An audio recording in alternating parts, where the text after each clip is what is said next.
જો વિદ્યાર્થી મિત્રો, યુનિટ 7 કચ્છ એન્ડ દેવ્યાની આપણે ગયા વિડિયો લેક્ચર એટલે કે પાર્ટ 1 માં જોયું હતું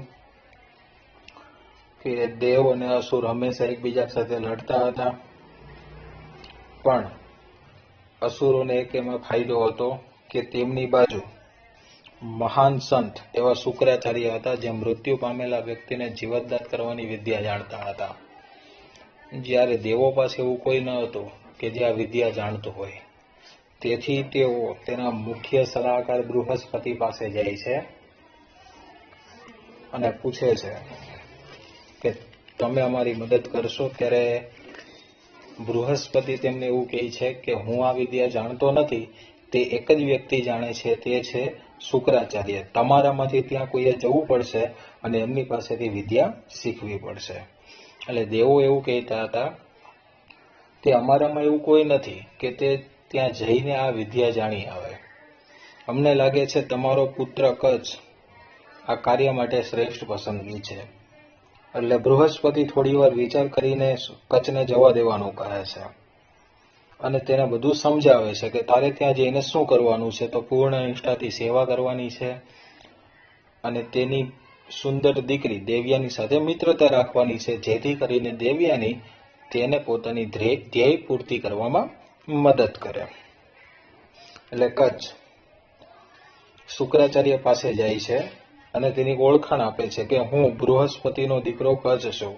હું તમારો શિષ્ય બનવા માંગુ છું અને તમારી પાસેથી સંજીવની વિદ્યા શીખવા માંગુ છું. એટલે શુક્રાચાર્ય તેને એવું પૂછે છે કે તું બૃહસ્પતિનો દીકરો છે, તો હું તને એવું શું શીખવી શકું જે તારા પિતા તને નથી શીખવી શક્યા. એટલે કચ્છ એવું કહે છે કે આજથી જ હું તમારી સેવામાં હાજર છું. તમારે જે કામ હશે એ બધું જ કામ હું કરીશ. એટલે શુક્રાચાર્યને એવું કહે છે કે તારે અહીંયા વધારે ભારે કામ નથી કરવાનું. તારે ફક્ત શું કરવાનું છે, તો પૂજા માટે જંગલમાંથી ફૂલ લાવવાના છે, હવન કુંડ માટે લાકડા લાવવાના છે અને ગાયોનું ધ્યાન રાખવાનું છે કે એ જ્યારે ચરી લે ત્યારે તેને પાછી લઈ આવવાની. એટલે કચ્છ તેમને એવું કહે છે કે તમે ખુશ થાવ એ બધું જ કાર્ય હું કરીશ. તો જો હવે આજના લેક્ચરમાં ત્યાંથી આગળ આપણે પાઠ વધારીએ. Thus, Kutch began to live with Shukracharya. આમ કચ્છ શુક્રાચાર્ય સાથે રહેવા લાગ્યો. Because of his keen devotion and good service, he won the favor of Shukracharya. તેના સમર્પણ અને સેવાભાવને કારણે તે શુક્રાચાર્યની કૃપા મેળવી શક્યો. અહીંયા ડિવોશનનો મતલબ થશે સમર્પણ અને ગુડ સર્વિસનો મતલબ થશે સેવાભાવ. Kacha was young, handsome and very intelligent, and no wonder Devayani fell in love with him at first sight. Kacha કેવો હતો? તો યંગ એટલે કે યુવાન, હેન્ડસમ એટલે કે દેખાવડો અને ઇન્ટેલિજન્ટ એટલે કે બુદ્ધિશાળી હતો. અને દેવ્યાની પહેલી જ નજરમાં તેના પ્રેમમાં પડે તે કોઈ નવાઈ ન હતી. અહીંયા વંડરનો મતલબ થશે નવાઈ અથવા તો આશ્ચર્ય અને ફર્સ્ટ સાઇટનો મતલબ થશે પહેલી નજર. But Kutch was a student and he could not respond to her love. પણ કચ્છ શિષ્ય હતો એટલે કે વિદ્યાર્થી હતો અને દેવયાનીના પ્રેમનો જવાબ આપવા સક્ષમ હતો નહીં. રિસ્પોન્ડનો મતલબ થશે જવાબ આપવો. All the same, Kutch like her and consider her a friend. કચ્છને પણ તે ગમતી હતી અને તેને એક દોસ્ત માનતો હતો. He gathered flowers and fruits for her and help her in her household duties. તે દેવ્યાની માટે ફૂલો અને ફળો ભેગા કરતો અને ઘરના દરેક કામમાં તેની મદદ કરતો હતો. હાઉસહોલ્ડ ડ્યુટીઝ એટલે કે ઘરકામ. Sometime they would wander about the jungles and at times they sang and danced together.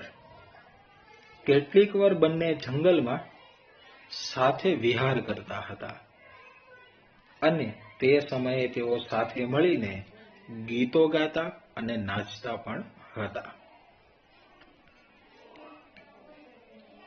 In course of time, the Asurs found out why Kach was staying with Sukracharya. થોડા સમય પછી અસુરોએ કચ્છનું શુક્રાચાર્યના આશ્રમમાં રહેવાનું કારણ શોધી કાઢ્યું. They did not want the secret of reviving dead people to be known to the devs. તેઓ નહોતા ઈચ્છતા કે સંજીવની વિદ્યાની દેવોને જાણ થાય. And therefore they decide to remove Kach from Sukracharya's hermitage for good. અને તેથી તેમણે શુક્રાચાર્યના આશ્રમમાંથી કચ્છને હટાવવાનું નક્કી કર્યું. અહીંયા હર્મિટેજનો મતલબ થશે મિત્રો આશ્રમ. That could only be done by killing him. એ માટે તેને મારી નાખવો જરૂરી હતો. એટલે કે જો કચ્છને શુક્રાચાર્યના આશ્રમમાંથી દૂર કરવો હોય તો એક જ રસ્તો હતો અને એ પણ કયો રસ્તો હતો તો કચ્છને મારી નાખવો. તો હવે શું થાય છે જુઓ તો. One day when Kach was taking his master's cows to the jungle, the Asurs waylaid him and killed him. એક દિવસ જ્યારે કચ્છ તેના ગુરુની ગાયો જંગલમાં લઈ જતો હતો ત્યારે રાક્ષસોએ અચાનક તેનો રસ્તો રોક્યો અને તેને મારી નાખ્યો. વેલેડ એટલે કે રસ્તો રોકવો.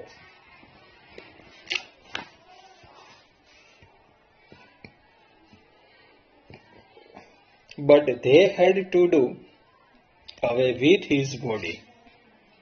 તેમણે તેની લાશનો નાશ કરવો જરૂરી હતો. They were afraid that Sukracharya might revive Kach. Afraid નો મતલબ થશે ડર.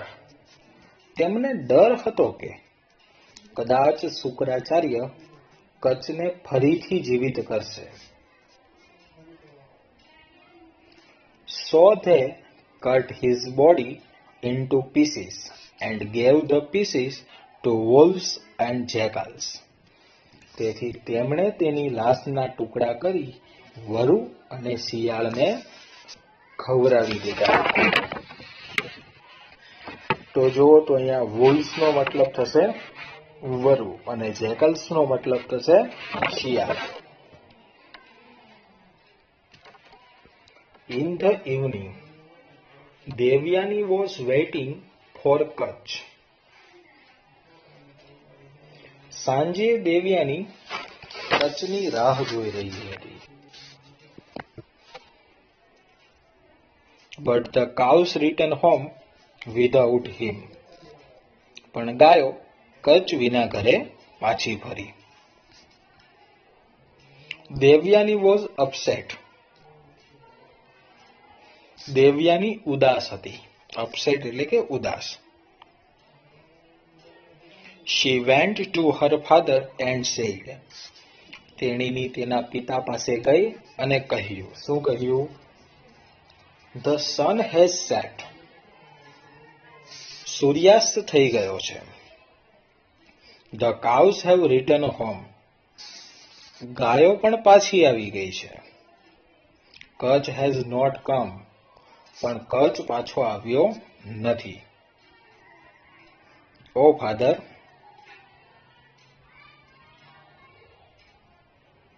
he is either lost or dead. કાં તો તે ગુમ થયો છે અથવા તો મૃત્યુ પામ્યો છે. O father, bring Kacha back. અરે પિતા, કચને પાછો લાવો. I can not leave without him. હું તેના વિના જીવી નહીં શકું. Shukracharya consider for a while as to what could have happened to Kach. શુક્રાચાર્યએ થોડી વાર માટે ધ્યાન ધર્યું અને કચ્છ સાથે શું બન્યું હશે તે વિચાર્યું. He felt that Kach was dead and sailed. તેમણે અનુભવ્યું કે કચ્છ મૃત્યુ પામ્યો હશે. તેણે દેવયાનીને કહ્યું, I shall bring him back to life. હું તેને નવજીવન આપીશ. Wait a little. થોડી વાર રાહ જો. Then he silently said the secret mantra or magic formula. તેઓએ શાંતિથી મંત્ર જાપ કે જાદુઈ મંત્ર જપવા લાગ્યા. At once, Kach appeared before the master.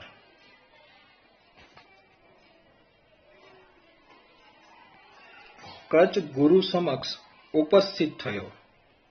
When Devyani asked him why he was late, ત્યારે દેવયાનીએ તેને પૂછ્યું કે તે શા માટે મોડો પડ્યો. He said, ત્યારે તેણે કહ્યું, The asur kill me. રાક્ષસોએ મને મારી નાખ્યો હતો. Cut my body into pieces and fed the wolves and jackals with them. મારા શરીરના ટુકડા કરી વરુ અને શિયાળને ખવડાવી દીધા હતા. When the great sun, your father, summoned me, I came out of the wolves and jackals tearing their bodies, and now I stand before you. કે જ્યારે વિદ્વાન ગુરુ એવા તારા પિતાએ મને હાજર થવાનું ફરમાન આપ્યું ત્યારે હું વરુ અને શિયાળનું શરીર ફાડીને બહાર આવ્યો અને તારી સમક્ષ હાજર થયો છું. તો વિદ્યાર્થી મિત્રો, આજના વિડિયો લેક્ચરમાં આપણે અહીંયા સુધી રાખીએ છીએ. પછીનો પાઠ આપણે આવતા લેક્ચરમાં ભણીશું.